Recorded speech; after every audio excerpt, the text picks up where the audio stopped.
Dámy a páni, dobrý deň. Veľká vďaka, že ste prišli, veľká vďaka, že nás sledujete. Dnešná tlačová konferencia strany Demokrati bude venovaná hazardu a tým, akým spôsobom sa vláda Roberta Fica snaží nie hazard potierať a pomáhať ľuďom, ktorí majú problémy s hazardom, ale naopak, ako minister Huliak najnovšie prevzal iniciatívu hazard na Slovensku rozvíjať. Je to, človek by povedal, až také naozaj veľmi zvláštne, že každý v tejto vládnej koalícii si hľadá nejaký priestor, kde nejakým spôsobom zarobiť. Vidíme tu stranu Hlas, ktorá jednoducho vo veľkom sa pustila do záchrankového tendra. Úplne osobitná kapitola a celá diskusia je o Petrovi Pellegrinim a jeho prezidentskej kampani, o tom, akým spôsobom bola financovaná. Nehovoriac potom o obstarávaniach, ktoré bežia na ministerstve vnútra Slovenskej republiky, kde jednoducho na pomaly každej zákazke je možné povedať, že sa nachádza, alebo robí sa tam nejaký vývar, ako sa zvykne hovoriť. No a do toho celého tomu korunu naozaj nasádza minister Huliak, ktorý včera sa postavil na tlačovú konferenciu a v princípe, zjednoduším to, oznámil slovenskej verejnosti, že on ide zriaďovať štátne kasína. Keď sa pozriete na to, ako sa prezentuje minister Huliak na svojich billboardoch a akým spôsobom chodí po Slovensku a tvári sa, že on je teda naozaj reprezentant vidieka, jednoduchý, no rozumný chlap z Očovej, tak včera to celé dementoval. Minister Huliak nereprezentuje nejaký vidiek. Minister Huliak jednoducho s prepáčením za výraz spustil do gatí. On najprv tvrdil, že samozrejme podporí zvýšenie odvodov daní za hazard. No lebo je to niečo, čo nepotrebujeme k životu a kde ľudia píňajú veľké peniaze. O tom bude hovoriť Eduard Heger, bývalý minister financií a bývalý premiér, ktorý to veľmi dobre vie, ukážeme aj čísla. Koľko peňazí Slováci prehrajú? 1,5 miliardy takmer, ktoré vyhodia hore komínom. Nehovoriac o tom, keď uvidíte tie čísla, ako to exponenciálne rastie, že koľko sa míňa na hazard. No Huliak miesto toho, aby povedal dobre, idem rokovať a budem rokovať s tými silnými hráčmi spolu s ministerstvom financií, logicky, akým spôsobom zvýšime odvod a dane za hazard, aby tých peňazí prišlo viac do štátnej pokladnice, tak on povie, že on bude vetovať a blokovať zvýšenie odvodov z hazardu a daní z hazardu. Že maximálne 1%. Dámy a páni, čo to je za šialený koncept? Že všetko, čo sa deje dnes v online, zostane tak, ako bolo doteraz, ale Huliak prichádza s tým, že jednoducho budú sa stavať štátne kasína. Lebo veď je dobré, že sú štátne kasína, lebo bude menej nelegálnych kasín. To je veľmi zvláštna logika. Ideálne je samozrejme nemať žiadne nelegálne kasína a štátne kasína žiadne. My sme spolu, ako tu všetci traja stojíme, bojovali za to, ešte počas vlády Roberta Fica, myslím, že to bolo v roku 2017, opravte ma kolegovia, keď jednoducho chceli naplno rozmôcť to, aby hazard nebol tak regulovaný ako dnes. Keď sa chceli okliešťovať právomoci obciam, aby obce nemohli vstupovať do toho, kde budú rôzne herne. Pamätáte si obdobie, keď v Bratislave na každom rohu bola pomaly herňa. Aj vďaka nám, vďaka iniciatíve mnohých občanov sa podarilo toto vytlačiť. Neskôr vláda Eduarda Hegera, alebo vládna koalícia, ktoré sme boli súčasťou, ešte viac posilnila právomoci obcí. Prečo to hovorím? Lebo minister Huliak, ktorý sa tvári, že je strana vidieka, v princípe včera oznámil, že ide zobrať kompetencie obciam. Že ide zobrať právomoci starostom a poslancom obecných a mestských zastupiteľstiev. Lebo inak neurobí žiadne štátne kasína. Dnes, keď chcete umiestniť hracie automaty, otvárať herne, tak jednoducho potrebujete okrem iného aj súhlas miest a obcí. Huliak do toho chce prísť buldozérom a povedať, nie, to bude štátne. Pološtátne, bude tam súkromná firma a bude tam štátna účasť. A takto chce on vyberať peniaze od ľudí, od nešťastníkov, ktorí prehrávajú výplaty v herniach alebo v hazardných hrách. Dámy a páni, to je naozaj mimoriadne odpudivý spôsob, ako reagovať na ekonomickú situáciu v krajine. Že ľuďom, najčastejšie ľuďom, ktorí majú finančné problémy a majú problémy aj so závislosťou, ideme urobiť štátne kasíno. Povedzte mi, čo to má s rozvojom vidieka? Že v každej dedine bude pobočka štátneho kasína? Je to zbabelé, prepáčte mi závier, to naozaj zbabelé, a to v tom kontexte, že minister Huliak a aj minister financií by mali byť prestať lobistami internetových stávkových kancelárií a hazardných spoločností a miesto toho by mali s nimi normálne rokovať o tom, akým spôsobom sa ide zvýšiť odvod, ktorý môže štát dostať do svojho štátneho rozpočtu ako príjem z hazardných hier. No ale evidentne sa ich bojí, že nebude vstupovať do rokovaní s veľkými hráčmi a nebude na nich tlačiť, že pozrite, máte enormné zisky, tí ľudia tam prehrávajú veľa peňazí prestávkujú, tak čo s tým ideme robiť, ako to ideme zaregulovať. Takéto rokovania sú štandardné v rôznych oblastiach, mohli by sme hovoriť o cigaretách, mohli by sme hovoriť o sladených nápojoch a podobne. Nie. Geniálny nápad ministra Huliaka je, urobíme štátne kasíno. My ako strana Demokrati toto samozrejme úplne odsudzujeme a hovoríme, že toto nie je cesta. Cesta je potierať hazard. Nebrániť ľuďom, ak chcú hrať, samozrejme je to ich dobré slobodné právo, ale zároveň to veľmi tvrdo a prísne regulovať. Lebo tam jednoducho sa prehrávajú výplaty, tam sa prehrávajú peniaze, ktoré sú určené pre deti, pre rodinu a podobne. A nie vytvárať podmienky na to, aby štát si mohol postaviť štátne kasíno, kde polovica bude súkromná. No tak sa pýtam aj z tohto miesta, či už pán Huliak má vybratý subjekt, ktorý bude vlastniť polovicu tej štátnej akciovky alebo spoločnosti, ktorá bude prevádzkovať štátne kasína. Naozaj, na Slovensku ten vidiek funguje takým spôsobom, že už nič netreba, že tie regióny fungujú tak, len štátne kasína. Keby pán Huliak radšej rozprával o tom, ako sa rozkladali peniaze na PPAčke, alebo akým spôsobom sa kašle na to, koľko peňazí ide do jednotlivých regiónov. Nech sa ide pozrieť napríklad do Gelnice, keď už teda má tú stranu vidieka. A nie je tu blúzni o štátnom kasíne, ktoré bude vyťahovať peniaze od ľudí. Ak chce dostať peniaze z hazardu, tak je potrebné zvýšiť odvody a viac to zaregulovať. Jeden z návrhov regulácie, ktorú podáme aj do Národnej rady prostredníctvom pána poslanca Galka, je otázka toho, akým spôsobom možno propagovať tzv. Štartovacie balíčky. To je debata, ktorá s tým samozrejme súvisí, lebo tie štartovacie balíčky pre ten online hrách vám hovoria jedno. Poďte, dávam 50 eur zadarmo, ale vy dajte nejakých ďalších 50 eur a poďte hrať. To niečo, keď sa jedná o závislé osoby, tak to je ako keby ste závislému alkoholikovi pred krčmou povedali, poď, tu máš jeden panák borovičky zadarmo a ďalší si kúp. To je niečo, čo by nemalo byť reklamované. My už máme pripravený návrh zákona, ktorý tam pôjde a o ktorom budeme hovoriť. Jednoducho, ak chcú ľudia hrať, samozrejme majú na to dobré právo. Ale hazard, aj v zmysle judikatúry medzinárodných súdov, patrí do odvetvia, ktoré má byť tvrdo zaregulované. Lebo má vplyv na ekonomickú a sociálnu situáciu ľudí, rodín a na konci dňa aj na spoločnosť. O to bizarnejšie naozaj je, keď Huliak, ktorý sa tvári, že reprezentuje tradičné hodnoty a bije sa do prs, aký on je teda národovec, tu prichádza s konceptom štátneho kasína. Nehovoriac o tom, a to je druhý návrh zákona, ktorý predložíme do Národnej rady, keďže evidentne vládna koalícia na to nemá odvahu, je zvýšenie daní a odvodov, ktoré sa týkajú online hazardných hier. Hazard je treba regulovať. Nebudeme ho zakazovať, lebo proste je to na slobode ľudí, ale štát z titulu toho, že je štát, má právo tieto veci regulovať. A o tom, prečo to treba regulovať a koľko peňazí sa tam leje a ako veľmi je pán Huliak v tomto mimo, nech sa na mňa nehnevá, ale naozaj mimo, bude hovoriť Eduard Heger, ktorý vám predstaví celú tú ekonomickú situáciu. Nech sa páči, Eduard. Ďakujem pekne. Dámy a páni, v prvom rade chcem prizvukovať to, čo povedal Juraj Šeliga, že obce sú tie, ktoré majú regulovať hazard. Majú mať tie kompetencie v prvom rade. A je úplne scestné, ak ich štát chce brať do svojich rúk.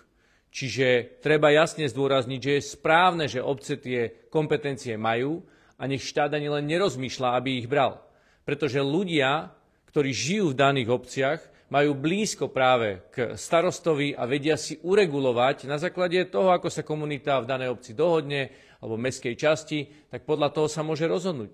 Je to vyslovene na nich, je to rozhodnutie, ktoré vedia o mnoho rýchlejšie zrealizovať, ale zároveň tí ľudia majú na to reálny dosah.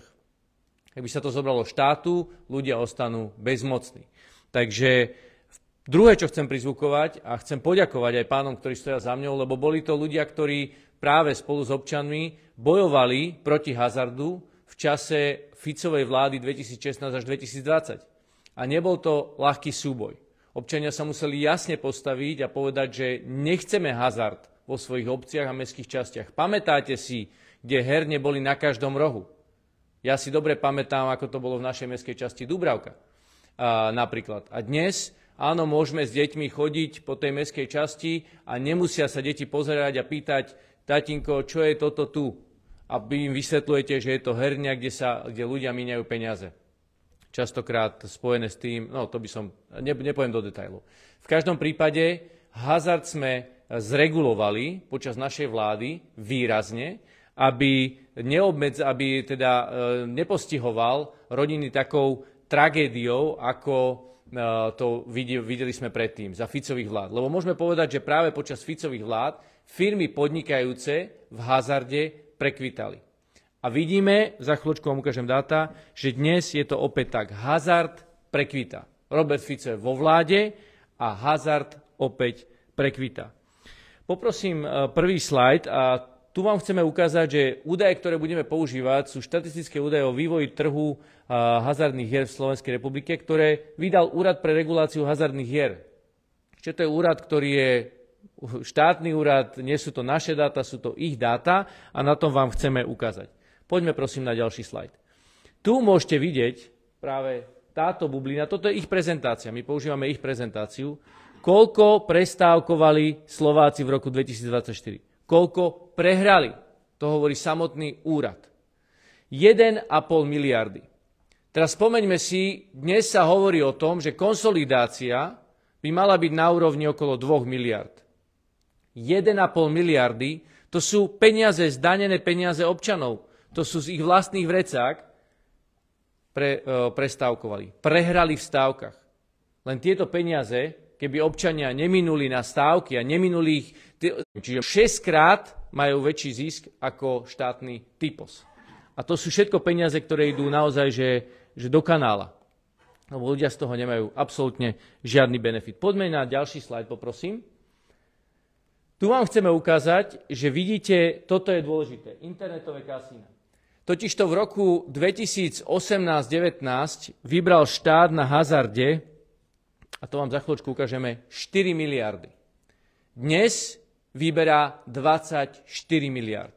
A ten najväčší nárast je práve tým, že začalo internetové kasína alebo online hazard, ako tomu hovoríme. Toto pred 5-6 rokmi nebolo. Preto treba dnes tú reguláciu preniesť do internetového priestoru. Preto treba to, čo povedal aj kolega Juraj Šeliga, a bude ešte o tom hovoriť aj Michal Kiča, že treba zaregulovať výrazne viacej tento online kasína, pretože tam častokrát sú vystavení mladiství tomu volaniu, poď, tipni si prvýkrát zadarmo, zaregistruj sa a tak ďalej. A potom, bez toho z pohodlia svojho domu, bez toho, aby to aj rodičia možno vedeli a tak ďalej, sa vedia tieto internetové kasína dostať pod kožu týmto mladým ľuďom a vyťahovať od nich peniaze a budovať takto v nich závislosť. Takže preto ten hazard treba výrazne viacej regulovať, pretože tam sú všetky tie peniaze a tento práve stĺpec je ešte najmenej regulovaný a tam je aj budúci prínos. Poďme prosím na ďalší slajd. Tu môžete vidieť. Stávky celkovo v roku 2019 boli 4 miliardy. Minulý rok 24 miliard. Čiže 20 miliardový nárast. 20 miliard. Počujete, toto sú peniaze občanov Slovenskej republiky, ktorí dávajú do hazardu, môžeme povedať 6-násobne viac, ako dávali pred 6 rokmi.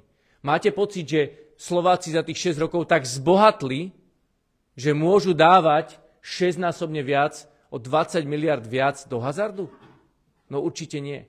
Ale to je práve ten nárast, je skrze ten online hazard, internetové kasína. Ale čo je zaujímavé, a toto si pozrite, že odvod do rozpočtu v roku 2018 bol 224 miliónov, ale v 2024 je iba 350. Poďme na ďalší slajd, tam to uvidíte úplne graficky.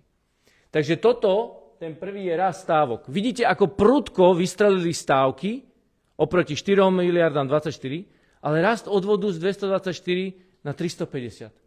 Vôbec nie je v takom tempe. Čiže tu je ten priestor na to, aby práve tieto online stávky boli zdanené. Jednak zaregulovať, aby mladiství boli chránení, ale zároveň zdanené. Pán Huliak, na toto sa pozrite. O čom tu vy blúznite? Že budete brániť regulácii, respektíve zdaňovaniu hazardu. Veď tu sú jasné peniaze, ktoré sú k dispozícii vo vreckách súkromných hazardných firiem, ktoré patria do štátneho rozpočtu. Nech je to fér. Nech je to fér, keď to tak vystrelilo, tak nech to vystrelí aj do odvodu do štátneho rozpočtu. To hovoríme o samotnej konsolidácii. Tu máte peniaze do konsolidácie. A nehovoríme to len my. Hovoria to asociácie, napríklad priemyselných zväzov, ktoré hovoria jasne, že treba zaviesť napríklad 5% daň z hazardných transakcií. Takýto nástroj majú už v Poľsku. A o mnoho vyšší. A keby sme toto zaviedli, tak hneď je napríklad podľa ich prepočtov miliarda eur v rozpočte. Takže a ešte jedno číslo chcem povedať v tejto súvislosti. A to je to, že na Slovensku, keď si prepočítate ten 1,5 miliardy plus minus na osobu, tak to vychádza 267 eur na osobu. Prehrá každý človek. Zaokolíme to, 270 eur. 270 eur prehrá každý človek. Aj to batola, ktoré sa dnes narodí. Čo je úplne absurdné, však to je veľký peniaz. 270 eur vôbec nie je malý peniaz. A na každú hlavu.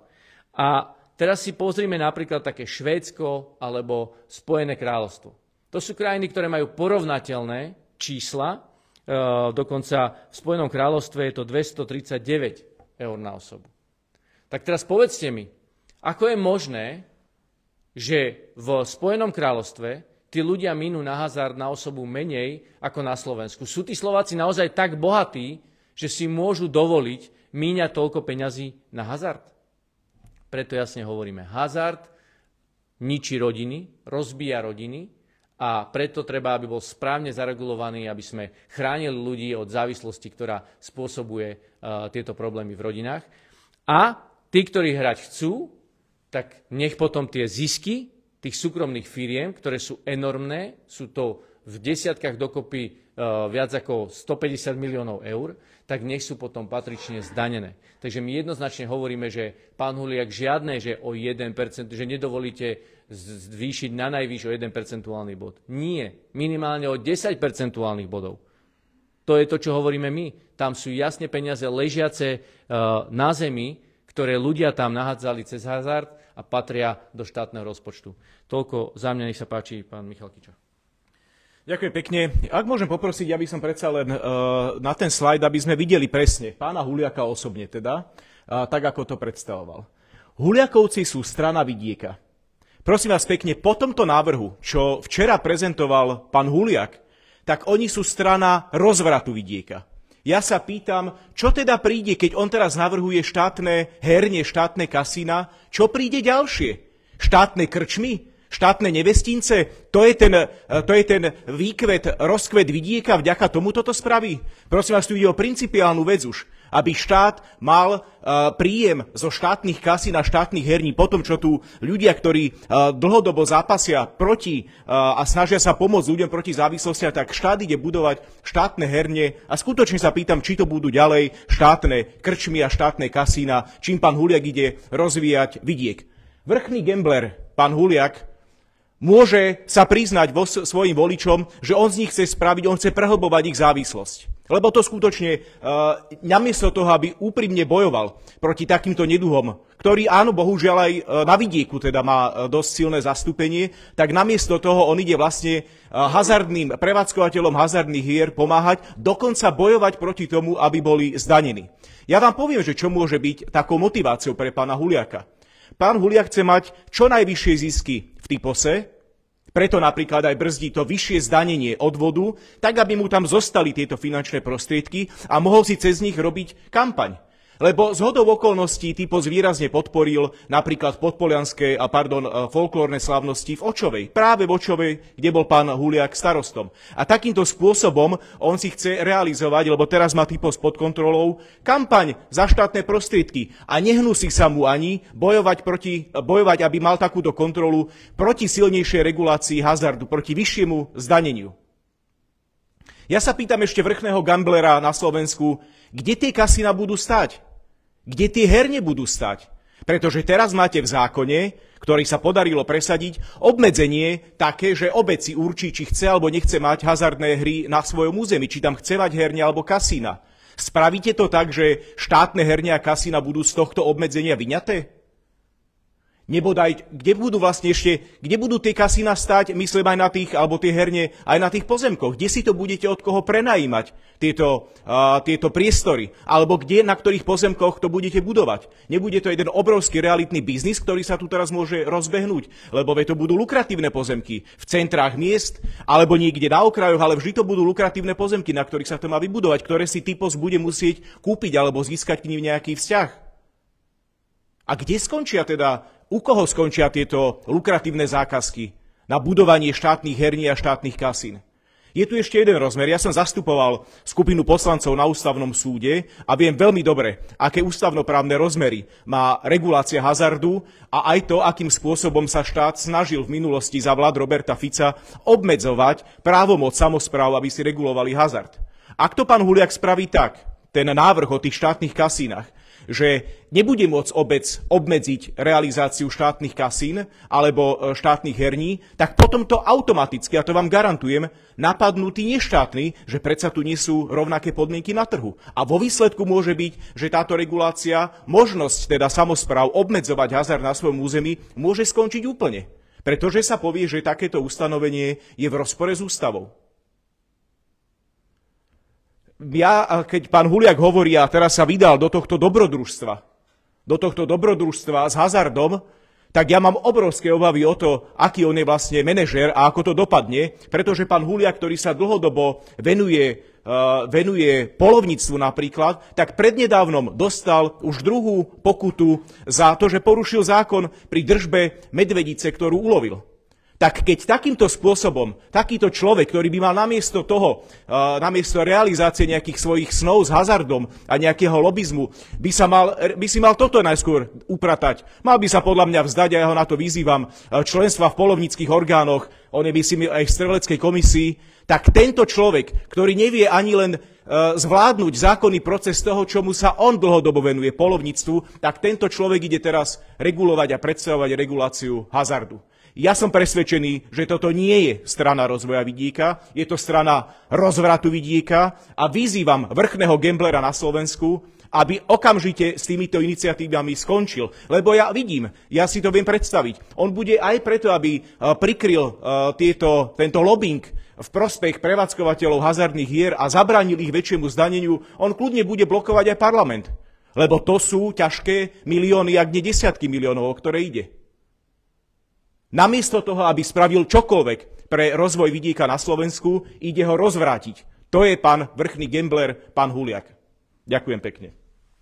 Dámy a páni, keď si pozrieme ešte ten slajd, kde vidíme štruktúru tých výdavkov, ktoré ľudia míňajú na hazard, toto myslím presne, tak sa môžeme pozrieť, že toto je v princípe športka a spol, kde dúfajú ľudia, že vyhrajú 70 miliónov už od čias komunizmu. Toto sú kurzové stávky, kde sa tipuje na šport a výsledky. Toto sú herne, ktoré sú po Slovensku, ale toto sú internetové kasíná, tak ako hovoril Eduard Heger, ktoré nie sú v princípe nejako špeciálne regulované.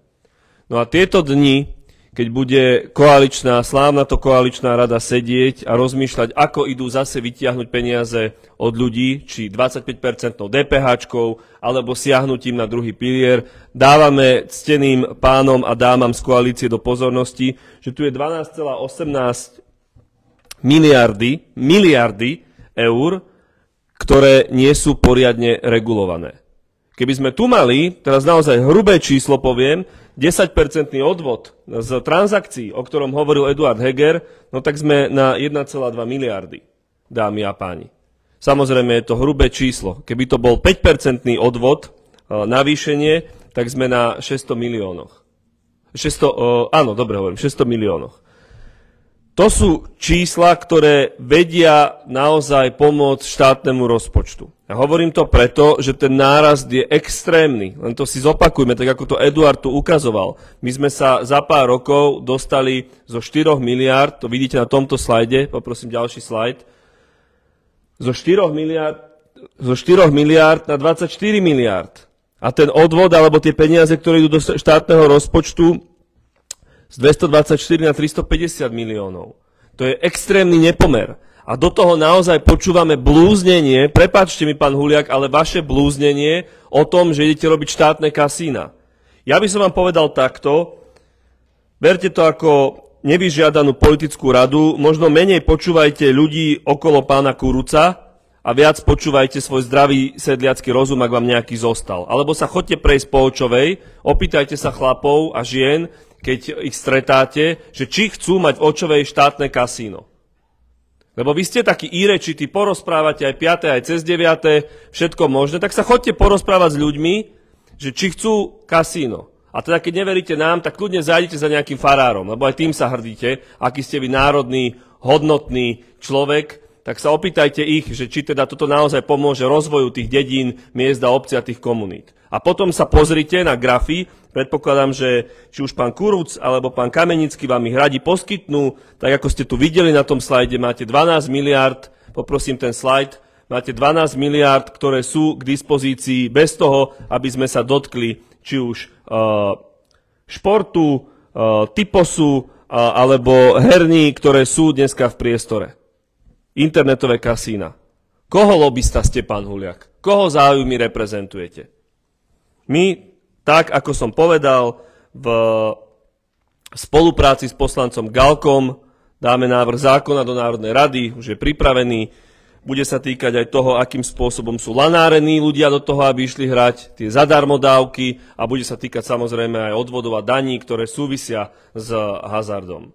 Prepáčte mi, ja naozaj vyznávam slobodu v tom najširšom slova zmysle, ale niečo nie je v poriadku, ak sme išli zo 4 miliárd na 24 miliárd za tak krátke obdobie a štát sa pozerá, že nič sa vlastne nedieje. Slováci nezbohatli o 20 miliárd za pár rokov. To je úplná hlúposť. Vidíme, koľko stoja veci. Tu len sa chystá proste niekto sa nabaliť na nešťastí ľudí. Ako to Michal hovoril, tak neviem, či pána Huliaka začneme ho volať hlavný štátny gambler, alebo ako to povedal, ale takýto scestný návrh, že zriadiť štátne kasína, to už tu naozaj dávno nebolo. Nech sa páči ešte Eduard. Ja len krátko. Áno, pán minister Huliak nie je minister hazardu. Je minister športu a cestovného ruchu. A aj z tohto miesta sa ho chcem opäť opýtať, ako sa teda postavil za Duklu Banská Bystrica, pretože takto minulý týždeň v pondelok sme robili tlačovú besedu, kde sme jasne ukázali dôkazy, ktoré pochádzali priamo od zamestnancov Dukly Banská Bystrica, klenotu slovenského športu. Presne tak. A on do toho dával ruky preč, že však to nie je v jeho kompetenciách. Prepáčte, ak je niekto ministrom športu, tak bojuje za šport, odliaľ od toho, či má kompetencie alebo nemá. Je minister športu, tak má najvyššie slovo, čo sa športu týka. A môže na koaličných radách sa postaviť a povedať ministrovi obrany, tak prepáč, nedovolím, aby si tam rozložil a nechal rozložiť tento reprezentačný a reprezentatívny klub, ktorý tam máme, ktorý vychováva olympionikov, zlatých olympionikov a podobne. Takže preto môj odkaz, pán Huliak, nie hazard, šport a cestovný ruch. A v šport, tak chceme počuť, čo ste urobili s Duklou Banská Bystrica. Či ste sa stretli s pánom Kaliňakom, či ste sa zastali a bojovali za zamestnancov Dukly Banská Bystrica, alebo tu bojujete zase za súkromné firmy v hazarde, ktoré zarábajú výrazne viac ako banky. Takže toto je otázka, ktorú by ste si mali položiť a nie túto blúzniť o hazarde. Ďakujem pekne. Ak máte nejaké otázky,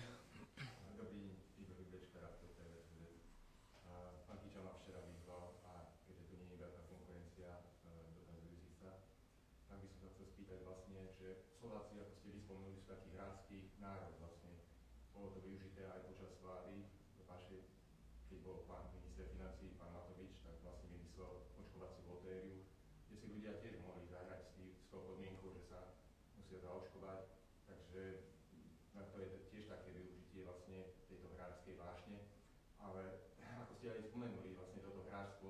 vedie k závislosti a vtedy trpia rodiny, trpia deti, ľudia strácajú vlastne existenciu.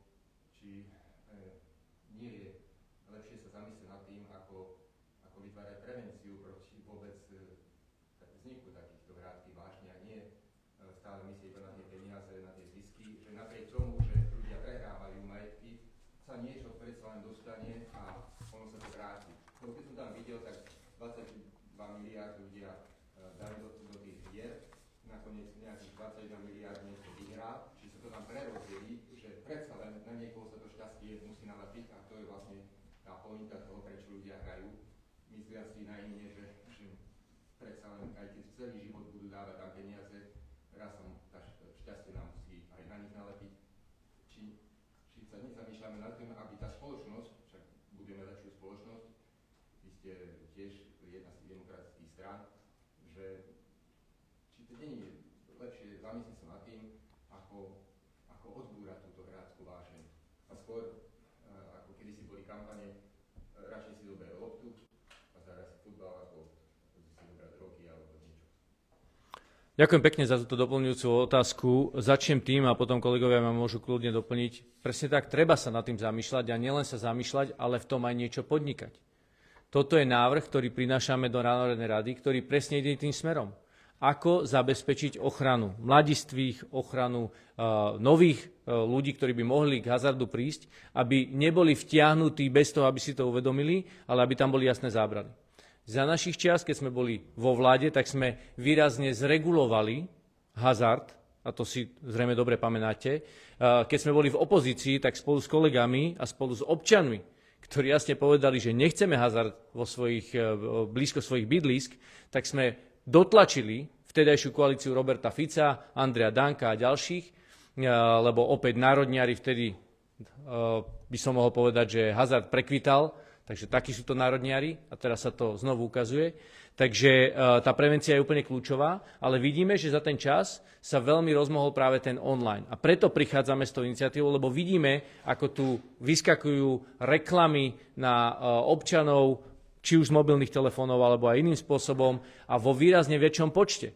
Veď aj preto taký nárast toho online hazardu je prítomný. A áno, tak ako ste povedali, má to žiaľ na svedomí potom rozvrátené rodiny.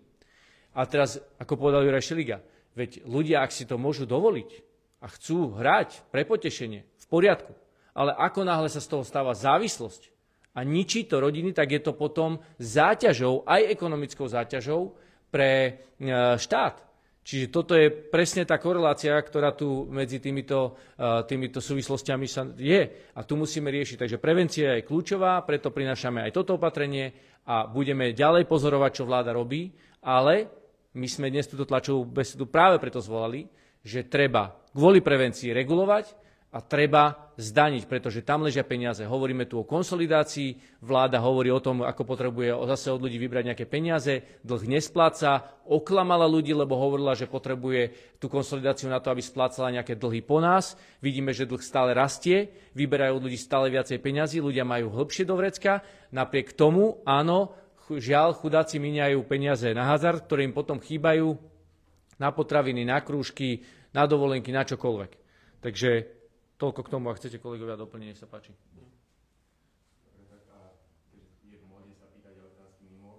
Včera pán Korčok si všimol, že v sobotu sa udiala nejaká udalosť v Srbsku. Na to neviem, či o tom viete. Vieme, ja si myslím, že vydali tlačovú správu. Nechcem reagovať, takže viete.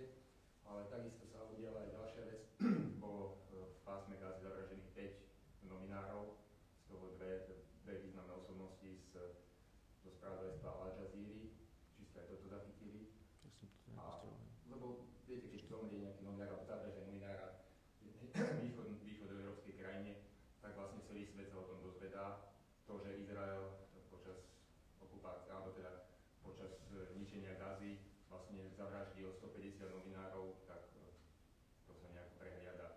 Či máte k tomu nejaké vyjadrenie? Prijali s veľkou lútosťou, lebo to, čo sa deje v Gaze vo všeobecnosti, každý jeden ten ľudský život, ktorý vyhasne, kde ľudia zomierajú, je úplná tragédia a v tomto my plne podporujeme ako strana proste mierové riešenie. Nech proste tie boje sú zastavené tak, aby nevyhasínali nevinné ľudské životy. A v súvislosti s novinárskou obcou správne to poukazujete, že je to o to ešte citlivejšie, nie že by niektorý život bol viac hodnotý a iný menej.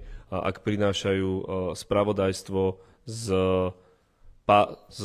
krajiny, z priestoru, teraz izraelsko-palestínsky konflikt, ktorý jednoducho naozaj je mimoriadne sledovaný a všetci si prajeme, aby čo najskôr skončil. Už sa to ťahá proste dlho a nevinní ľudia trpia,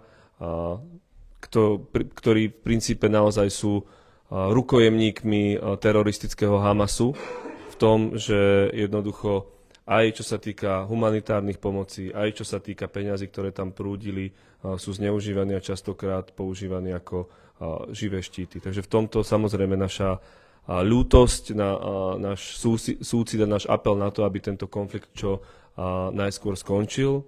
Nemôžeme pri tejto otázke zabudnúť aj na to, že samozrejme sú stále rukojemníci, ktorí sú zadržaní a ten ohavný teroristický čin, ktorý sa stal v októbri pred takmer už 2 rokmi, keď teraz je obdobie festivalov, predstavte si, že na Pohodu alebo na Grape, ktorý bol minulý víkend, vletia teroristi a zoberú odtiaľ proste ľudí, unesú ich a ich rodiny sú vystavené enormnej šialenosti a teroru. Takže toto je tiež súčasťou toho a prajeme si, aby to čo najskôr skončilo a aby proste vraždenie zastavilo. Tá istá otázka môže súvisieť aj s ďalšími témami, ktoré sa dnes vo svete dejú.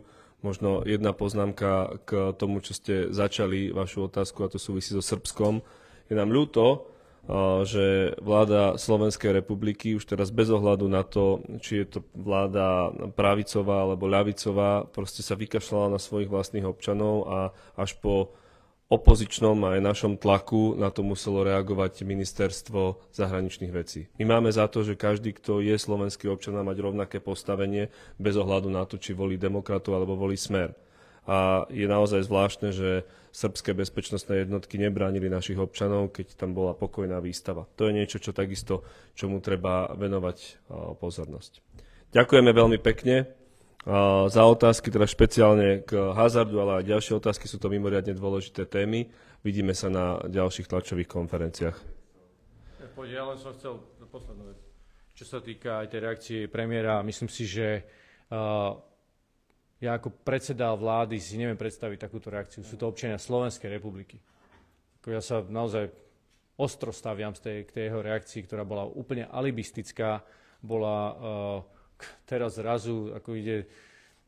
Naozaj ja som mal z toho veľmi zlý pocit a musím povedať, že tým, že aj poznáme ľudí, ktorí sú občania a sa hlásia k Slovensku, žijú práve v tejto oblasti, že sa ich premiér Slovenskej republiky nezastal. Myslím, že to bola z pozície predsedu vlády veľká chyba. To je všetko, čo som chcel tomu dodať.